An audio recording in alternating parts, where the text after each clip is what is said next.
What is up, Cubs? Today we have a lot of new events coming into Raid. We have a new Summoning Boost and Champion Chase starting October 12th, 2024. We've got a few new Summoning Boosts coming to help you get some of Raid's most wanted champions, including Odin Faithfather.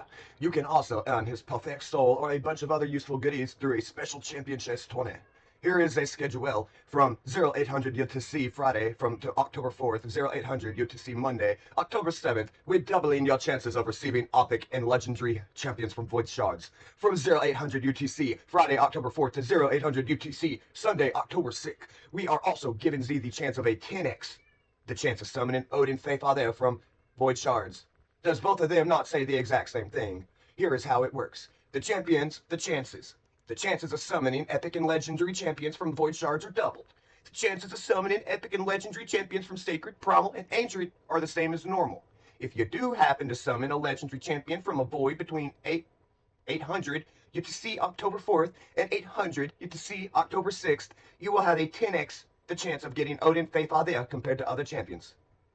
I actually pulled him like way back, like a month ago. And that's not all from 0800 UTC Friday. We also, October 4th to 0800 UTC Monday, October 7th.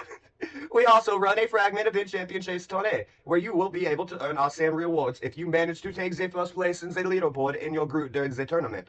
You will earn Odin Faithfather's 5-star Perfect Soul, which will help you unleash the full power of this formidable Lord Asgard. And the minimum points required for this event in the tournament is 4,500. Note, for the tournament, there is minimum points required to receive certain rewards. If you take first place but have not earned the minimum point requirement, you will not receive the milestone reward. Be sure to read the relevant tournament window for all information on the minimum points required. Also, this Champion Chase tournament will also award 5 extra fragments for Brugard Jebroham to players who finish either first or second on the leaderboard. If a player that finishes first in the tournament is 31 or above, they will also receive 10 extra fragments. Don't miss out, yes, on this amazing chance, yes, to get some of the Teleria's most powerful champions, yes. Also, awesome resources, yes. Good luck and happy summoning. Now, to even bigger news, we have the Forge Pass Season 21 is here, and I am freaking stoked for this. The Forge Pass is always my favorite things in Raid. They give you like 50% XP bonuses for the season. That's where I got Elva Autumnborn from. Like they give great armor. Check this out. Season 21 of the Forge Pass is live from Thursday, October 3rd. The Forge Pass gives you access to a series of special daily and weekly challenges to complete. With a whole host of great rewards on offer, this season is particularly special as this time you can get 2 different sets of rank 6 legendary artifacts for reaching level 50 in the Gold Pass. Defiant and Bolster. On your way to the final reward, you can also earn Defiant Chunks and Bolster Stones, Forge materials, Chaos Ore, Silver, Charms, and more. As you complete Forge Pass challenges, you will earn Forge Pass points to increase your Forge Pass level. As you level up your Forge Pass, you will be able to claim its unique and exclusive rewards. There are 2 different sets of challenges and rewards that are available for you depending on what type of Forge Pass you have, Core or Gold. This is the Core Pass. The Core Pass is available for everyone for free and gives you access to daily challenges and all the core rewards. You'll get 4 challenges every day, though 1 will always be the same. The daily challenges reset at 0000 UTC and are replaced by new ones regardless of whether you complete them or not. Now, here's the Gold Pass. Getting the Gold Pass also lets you complete weekly challenges and receive all of the gold rewards. New weekly challenges unlock every week. You can still complete any previous week's challenge while the current Forge Pass season is live. All weekly events can be completed in order once available. These extra challenges will open you up to even more Forge Pass points and even more loot, including special rewards for reaching level 50. Now, we have Defiant artifacts and Defiant chunks. I will say the Defiant set's pretty cool. I think it's a 2-piece set that gives you 10% defense and AoE reduction. Oh yeah, here it says. This set increases the wearer's defense by 10% and decreases the damage taken from enemy AoEs by 15%. And yes, it is a 2-piece set. Bolster is also a really good set. It's great to put on your tanks like the Duchesses. This set grants your champion a protected 30% HP ally shield buff for 3 turns and heals by 10% every turn. Bolster, 4 set, protected, 30% HP, ally shield, 3 turns, 10% heals every turn. The Forge Pass is open to all players level 40 and above, but if you don't see it in your game, just try restarting your app. That's all we have for you. The Forge Pass can give you that extra edge you need to take on some of Raid's toughest bosses and rivals, so don't miss out. I think that's about all new. I already went over the summoning pool yesterday. Yeah, the champions released like 2 weeks ago. Now, we do have the Fire Night tournament starting in like, what is this, 15 minutes? This is the team that I'm going to be using for the Fire Night tournament, this event. It works pretty well in hard mode. I took it through 2 of the levels. I mean, obviously, I haven't ran all the way through hard, but I'm pretty confident it will succeed. Put it on super raids. I'll show you what I'm doing here. I have Lazarius in the lead as a speed lead and to make Teox able to hit through shields. That way he can clear the waves quicker. I've got Kymar just for basically to reset Newt. I've got Sigfrin strictly just to help out with the waves. The boss is just basically Newt and Kymar. But I will say Teox with his A1 bringing in Newt as an ally attacker to help keep the turn meter down. It's a pretty good team. Here, I'll show it in action, and then I'll go through their armor and stats real quick. Pretty self-explanatory for the waves, just fucking power through it. You ain't really even anybody to look out for. Who's there? Gorlos, Pig Sticker, maybe Hollow. Like, there's some pretty weak champions for hard mode. But here, I have it programmed to like do the right moves. But basically, what's going on here is we go ahead and buff everybody with Lazarius. I don't want to use Blessed Bash out the gate because his shield will not be broken at that point. So we're just going to keep using his A1 until the shield gets broke. I think I have it set on the preset to like go in the third turn or something like that. Teox is just building his damage up with that, and then he's going to do strictly his A1. That way it brings Newt into ally attack with. Kymar, he's just biding time on Newt to actually do his damage to reset him. Sigfrin, same, he's just there to help with the shield a little bit. Now, Newt hopefully can reduce turn meter enough. Yeah, and hopefully he should never get another turn. Like, the Fire Knight should never actually take a turn if you do this correctly. As you saw, we stopped him from doing his, initial slam, and we break his shield, using Newt to keep the turn meter down. Teox goes with his A1, it brings Newt in to help keep the turn meter down even further. Sigfrin's A1 increases the duration of all debuffs, so that's useful. Lazarius, if you want, you can put her into her second form to help even more with turn meter, but if not, it doesn't really matter. And then now you want to come in with Blessed Bash, use Kymar to reset it, and then Blessed Bash again after Teox. Do we want to bring in ally attack for Newt? Do we really need him? Yeah, I guess. Better safe than sorry. Oh, it brought in Lazarius. Why has Lazarius got a higher crit damage than Newt? Either way, it doesn't change anything. Sigfrin, doing his Sigfrin things.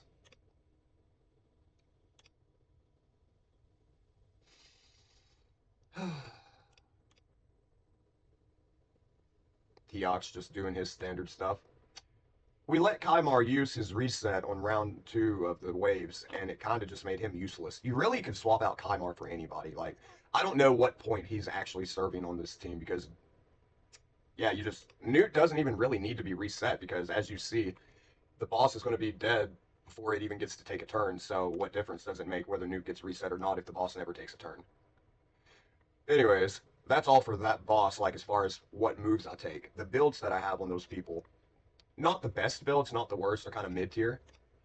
For Lazarius, we got about close to 60k HP, 4.5k attack, 3k defense, 233 speed. The crit rate could be better. The crit damage is okay, but Newt has a higher crit damage. I don't know why Teox isn't bringing Newt in. We got her with about 400 accuracy, or at least that's what we go for. In her second form, her attack gets over 5k, her speed goes down a little bit, and her crit damage goes up. On to Teox, I guess, is next in line. Oh yeah, the armor. For her, the armor sets, I'm mainly focused on Slayer. That way, her second form and the or the remove buffs on her first form will ignore 30% of their defense. And then we just added some speed and I threw some pinpoint on just for a little bit of accuracy. Now on to Teox. Where is my little lizard buddy? All right, now in Teox, we have a less than spectacular build, but it's mainly set up for arena. Like, we just want him to get his attack off in the arena, but it's a good enough build to translate over to the actual game itself, like PvE as well. About 40k HP, a little over 6,000 attack, still about 3k defense, 226 speed, 220 crit damage. Like, as you see, he's not built as good as Lazarius. I probably should just swap their armors around entirely, and I bet he would deal like 50% more damage. But then Lazarius may not get the speed lead off in the arena, on Live Arena. Teox always gets speed lead on Classic Arena. Now, on to the next person on the team. Who was it, Kymar? Kymar really could be swapped for anybody. I just, 6-star empowered. It's like, I want to use him somewhere. He's got that reset cooldown of all skills by 20%. Or sorry, resets the cooldown of all skills and fills the turn meter of all allies by 20%. That's kind of the only reason you want to use them. And to put that initial poison out so Siegfried can extend it and get that little bit extra damage. Because remember, the key is to never let the boss take a turn. If he never takes a turn, then it doesn't matter how squishy you are. Now we move on to Newt. This is the crux of the team, who I surprisingly have probably in the worst build so far. We got 50k attack, 4,000 on the nose defense, 235 speed, 86 crit rate, 311 crit damage, about 250 resistance, and about 400 accuracy. That 400 accuracy is enough to do just about any PvP when you land the weaken. On this boss, it doesn't really matter to put the weaken because you want to use that A1 to reduce the turn meter. So I would turn the A2 off. Same with Teox. On round 3, you really want, on the boss round, you really want to use the A1 and A2 and turn the A3 off.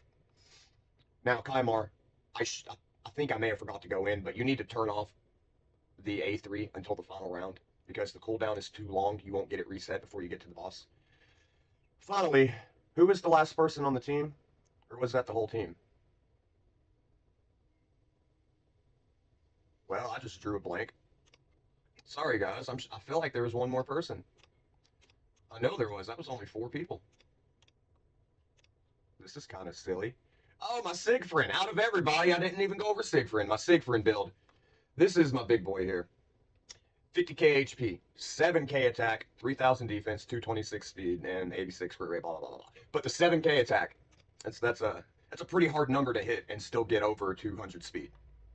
What we've done here with him, we have Instinct just to ignore defense and get a little bit of speed. 2-piece Merciless for that attack and crit damage, and then Pinpoint just to hit that speed marker. That's really all it is for Siegfried. That's really all you need for Siegfried. And that's all you need for this boss. We'll end it by going on to the next stage and see how this works against a different affinity, which Void is kind of non-affinity, but either way. Teox does his A3s there. Newt can come out with For the King on that one. But we do not want to use Kymar's A3.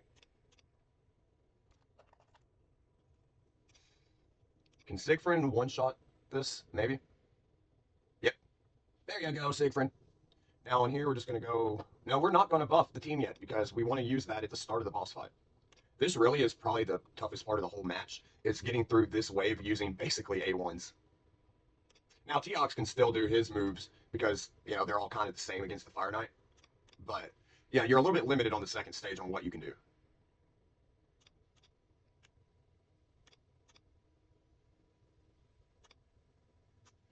I don't really feel like it matters who you go after, whether it's Strength, Ragemonger, Bulwark. None of them's really an issue. That's one good thing about this stage is that the ads are pretty easy.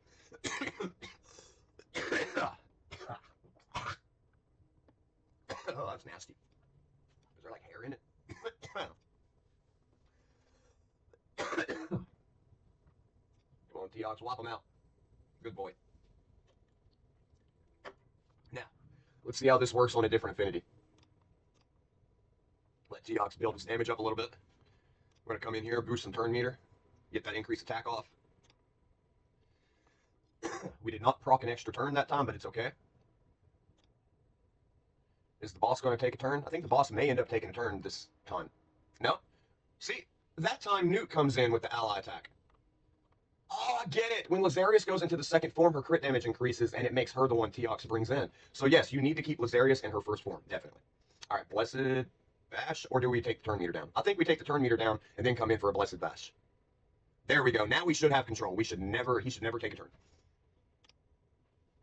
Especially with Teox bringing Newt in. I knew something was wrong when Lazarius went in for the ally attack.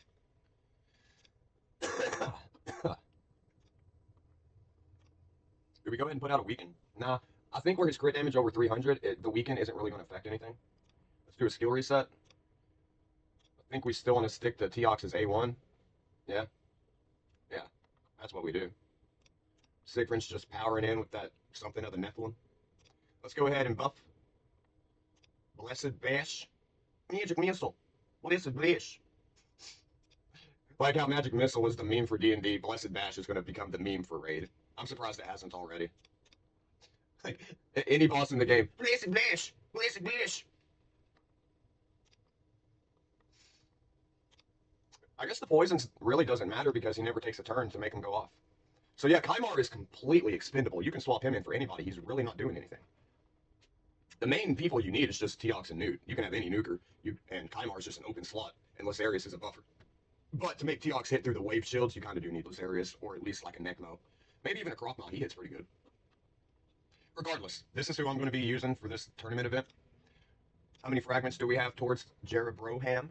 25, so we're a quarter of the way there. All right. So that's what all's going on today. This is Van Bricket, and you all have a great evening, and stay on the grind.